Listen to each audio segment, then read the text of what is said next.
Hello and welcome to Insights in Action with Orange 142, where we interview agency leaders and business owners to uncover the journeys, strategies, and insights that drive their success. At Orange 142, we're all about transforming brand stories into impactful digital experiences through innovative media and marketing solutions. And today I'm very lucky to be joined by Ruben of Craft Media. How's it going, Ruben? Hey Shiv, I'm great. How are you doing? Good, good. Thank you so much, first of all, for being on. And I'd really Mhm. love to just start this off, Ruben, by understanding a little bit more about you and your background and a little bit about craft. Yeah, absolutely. I think I have a fairly interesting background because I didn't go to college for design or advertising, marketing, business, any of that. I did all my undergraduate and graduate work in foreign policy and intelligence and security studies. And I came through to marketing from the back end of that. And I came up through, we're in DC right now, or I'm in DC right now. I know you're in sunny San Diego, but we're right downtown here in DC. And I came to marketing through the policy side of things, doing energy policy, and they needed someone to do some of their marketing and storytelling to help get the story of how energy is produced to the people in America. And I was able to start telling those really interesting stories. And I'm all self-taught, everything like Adobe Photoshop, like Premiere, filming, like strategy, production, everything. Yeah, I think I probably have a non-traditional marketing background, but that's my background. And it's heavy on kind of the documentary filmmaking, storytelling, and just crafting really interesting ways of telling like compelling stories of people, because that's all marketing is, right? Yeah. Wow. That's really interesting. I feel like marketing is like one of those.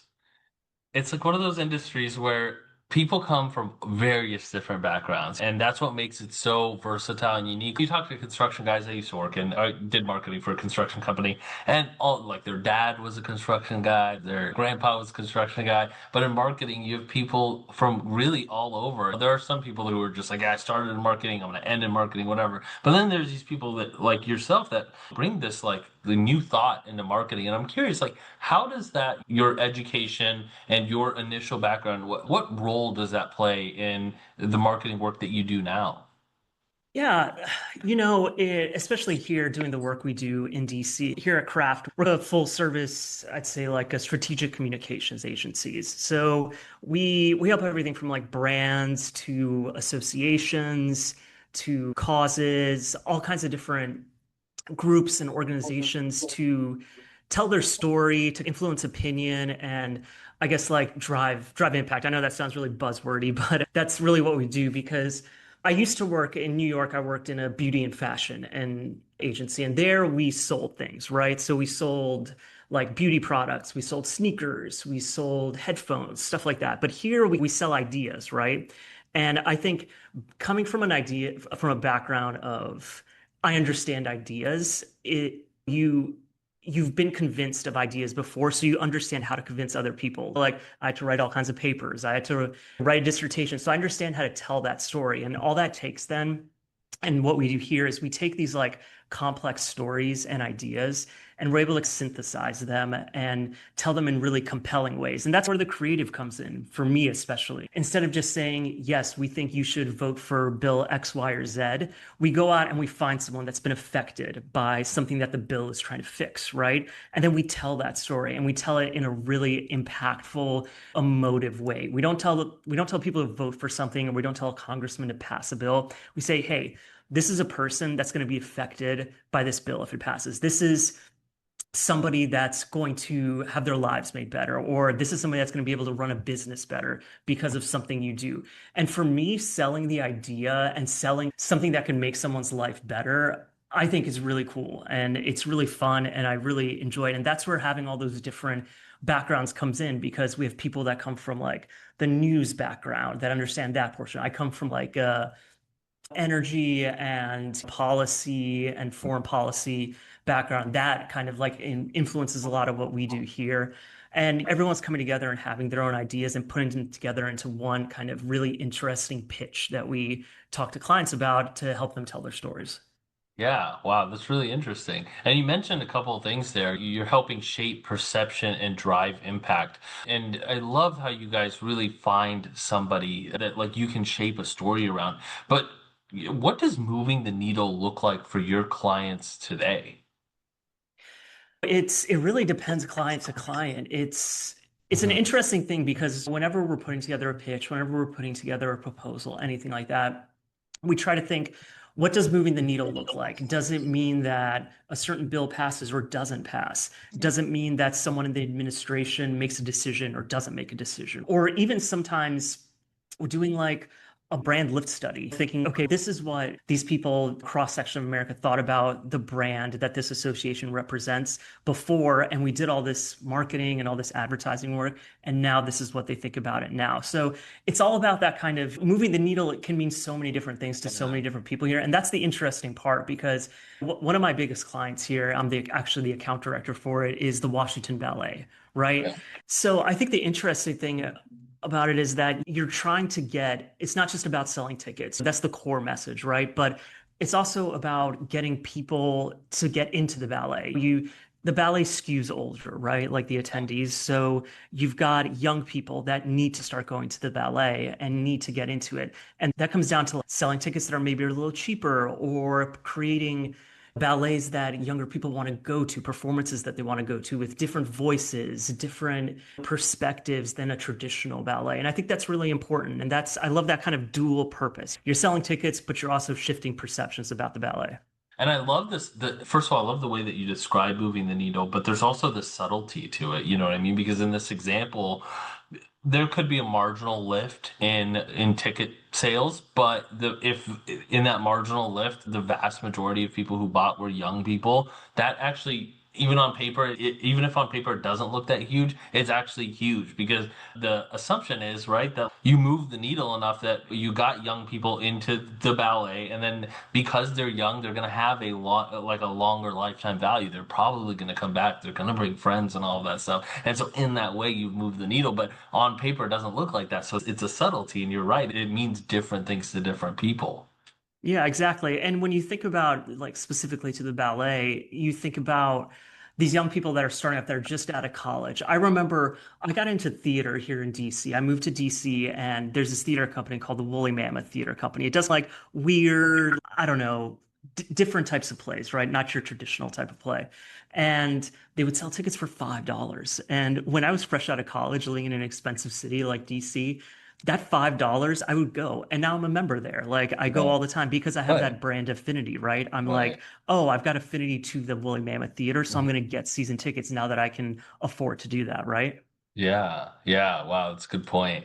And I'm curious, what does advocacy or policy driven advertising require that maybe traditional product marketing doesn't? That's a really good question. I think with policy marketing, like I said earlier, like I loved selling things in New York. It was really fun. But here you're not trying to sell things. So sometimes you're trying to get a message across. And sometimes you can't just drill the same thing over and over again. You have to we have this strategy and we talk about this a lot, this zero click strategy. Like you want to meet consumers where they are. And to us, that means when people are on TikTok, when people are on Instagram, instead of just seeing ads that are like for Nike shoes or Crumble cookies down the street, you're seeing ads that are talking about your needs and your desires. So it's not so much that we're doing it differently, it's that we're doing it the same as trying to sell products. So a lot of times you think about advocacy marketing as, oh, you've got a Wall Street Journal editorial, or you've got an ad in a paper in The Economist or something like that. And instead of doing that, we're going in and we're doing it just any other big brand would do. Yeah. And we're being there in an unexpected place and we're meeting the consumer there where they are. Yeah. And I think when they see that and they realize that there are those authentic stories and we're meeting them right where they are on wherever that may be, that's the interesting thing. And I think that's how we're pushing the envelope here compared to other PR agencies or other groups.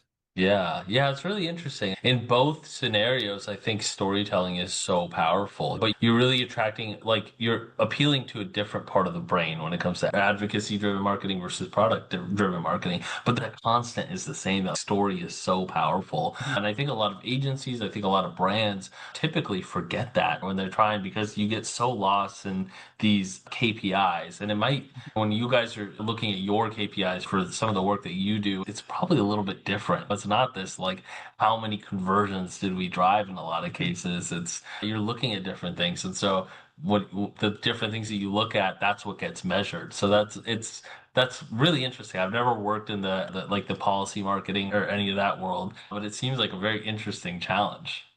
It is. It's a big challenge, but it's something that I really enjoy doing because Hmm.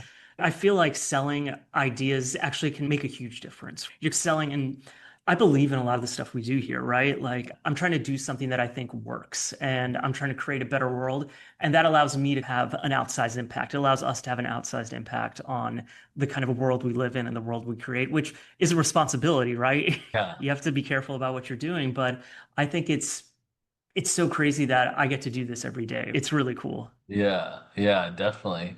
So, where do you think that idea-driven marketing is headed next, and what role will strategic agencies like Kraft play in shaping that evolution? Yeah, one of the interesting things that we just did in a recent business development proposal is, and I mentioned it earlier, we talked about life in a zero-click world. You're not like hitting a button to go to a website to read something, right? Everything is happening right in TikTok, right in Instagram, right in Right, Reddit. Like people are going there and they're not leaving. They're spending time scrolling. They're spending time on Reddit going through like Reddit's my favorite social media kind of channel app. So when I'm scrolling through Reddit, I'm not clicking out on anything. I might go into the comments, but when I'm seeing like brands that utilize the same kind of like meme format messaging that my favorite subreddits use, that's when I'm like, oh, this is cool. This gets yeah, across. So for us, we're going into this zero click world and telling the message inside the app, meeting people where they are. And I think that's going to be core for what we do and how we approach things. Now, sometimes that can be a lift because a lot of the organizations around here can sometimes think of advertising in a more traditional way because it's the way it's been done. It's been effective, right? Traditional advertising can be a very effective. But I think in an asymmetric world, you have to take advantage of everything you can. And that for us means meeting the consumer where they are. yeah, yeah, exactly. And I think, oh, even us, we try to do that too. It's like it's very like platform, it's very platform based. How are you going to Mhm. craft the message that you can meet people where they are on TikTok versus Mhm. on Instagram or on Hulu or whatever it is? You know what I mean? That the core message and the core story doesn't change, but how you deliver it definitely does. And so it's cool that you guys understand that. Ruben, this has Yeah. been, go ahead. I'm sorry. No, I was going to say, yeah, I love that you guys are doing that. I really feel like this is the way forward. This is how we're going to get the message across to people because if we're building friction in how we tell our stories, they're not going to listen. They're not going to Yeah. go. It's friction. We're living in a zero-click frictionless world. And I think agencies have to realize that and have to take advantage of it. Yeah, absolutely. Ruben, this has been awesome. Thank you so much for coming on here and sharing your expertise. And I can hear the passion that you have for the work that you do. It's really great. Where can people learn more about you? Where can people learn more about craft? Yeah, to learn more about Craft, we are a full service agency right here in Washington, D.C. You can visit our website. It's craftdc.com. You can find my nice smiling photo there under the team section, but you can learn more about all the work we do there. And to find out more about me, you can visit my website. It's heyimruben.com, HEYIMRUBEN.com. And that just has some of the interesting work I've done, New York here, some of the photography I do, and some of my passions. Awesome. Great. Thank you again for being on, Ruben. This is great. Great. Cheers. Thanks so much.